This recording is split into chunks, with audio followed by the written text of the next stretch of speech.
Hey guys, it's Pinkstar and welcome back to another video. Today I'm going to be doing my anticipated releases for the second half of 2023. So these are all the books that I'm looking forward to reading. Hopefully I do end up reading them this year because one of my goals is to try and read all of my anticipated releases. We'll see how that goes because, I mean, it's a lot of books, so I don't know. So far, I think for the first half of the year, I've read probably about half of them, so it's not too bad.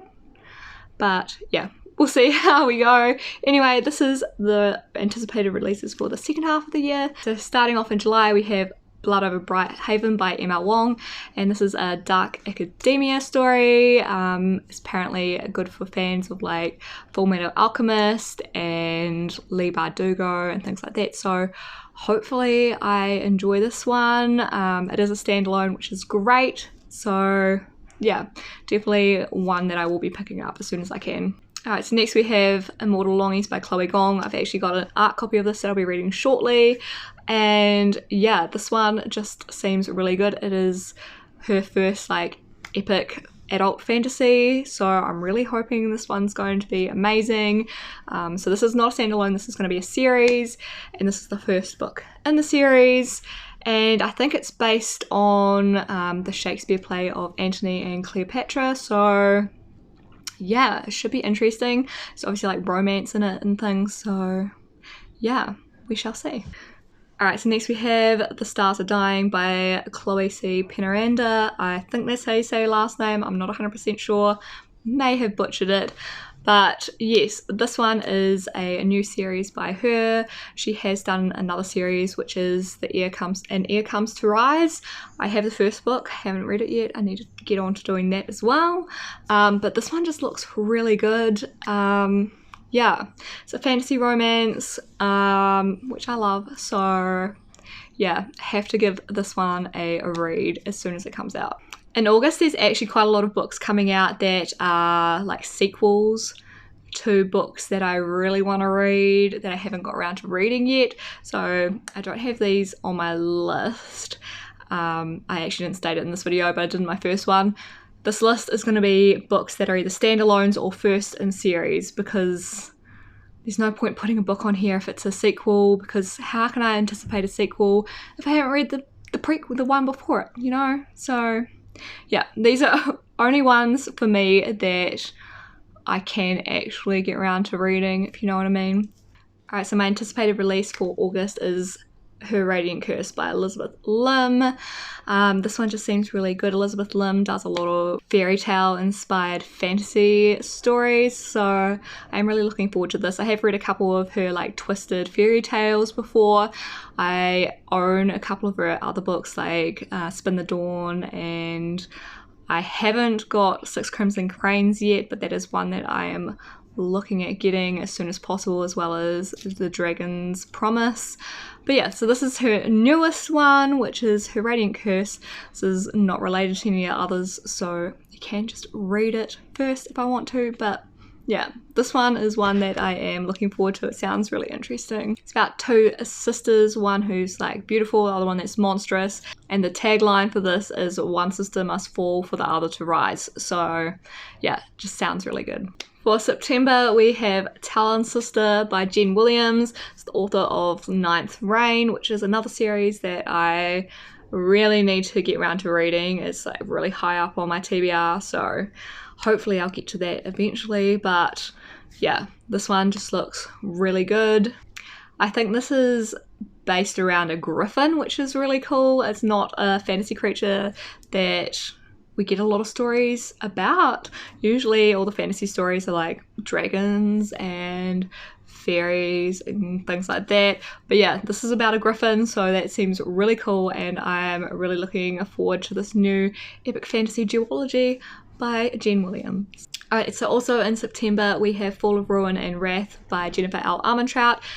She's really well known for her fantasy romance stories, and this one just looks really good. Yeah, sounds like there's probably going to be some sort of like enemies to lovers sort of thing, where it's like she should follow her intuition and to go one way, but then should she follow her heart, which could lead to destruction.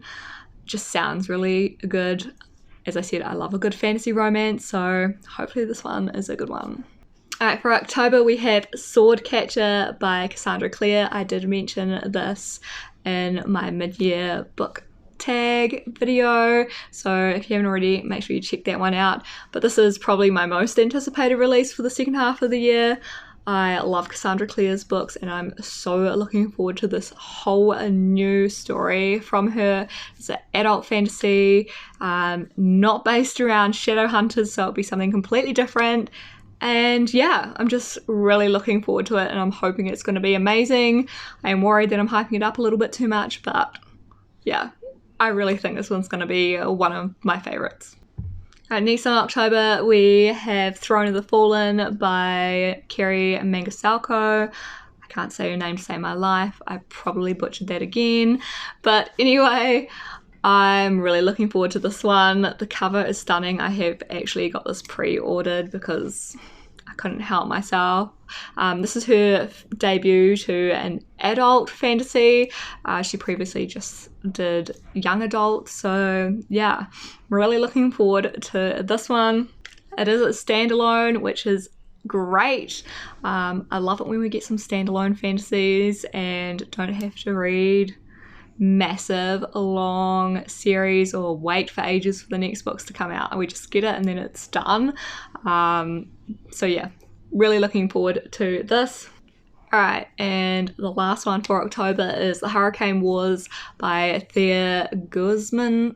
I probably butchered that as well. I'm terrible with names, but this just looks really good. The cover is pretty. Apparently it's for fans of like Sarah J Maas, which we all know Sarah J Maas is queen.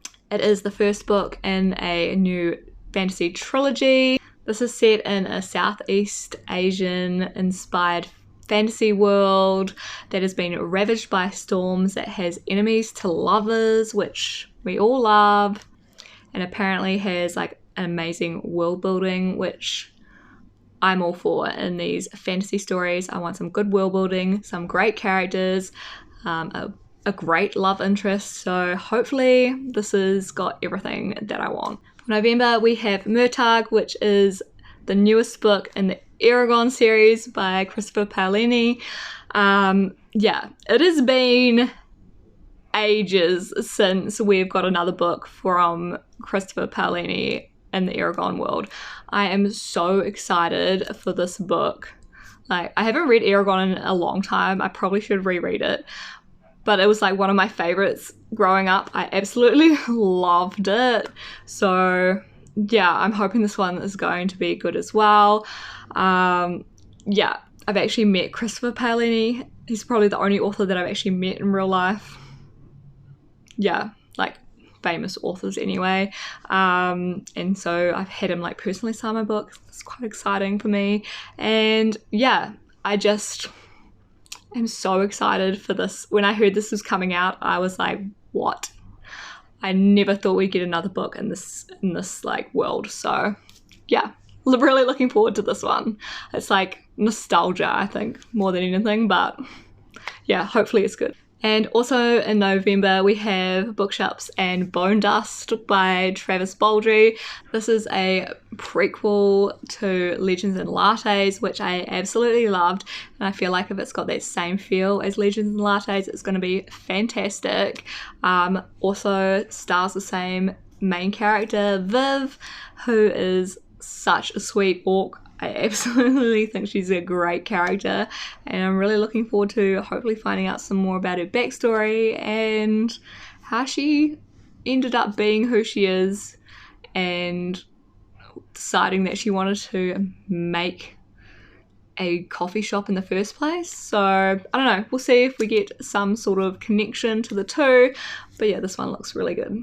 And lastly, for December, we have A River of Golden Bones by A.K. Mulford. The cover is pretty. That's what drew my attention the first time when I saw it. I was like, wow, look at those colours.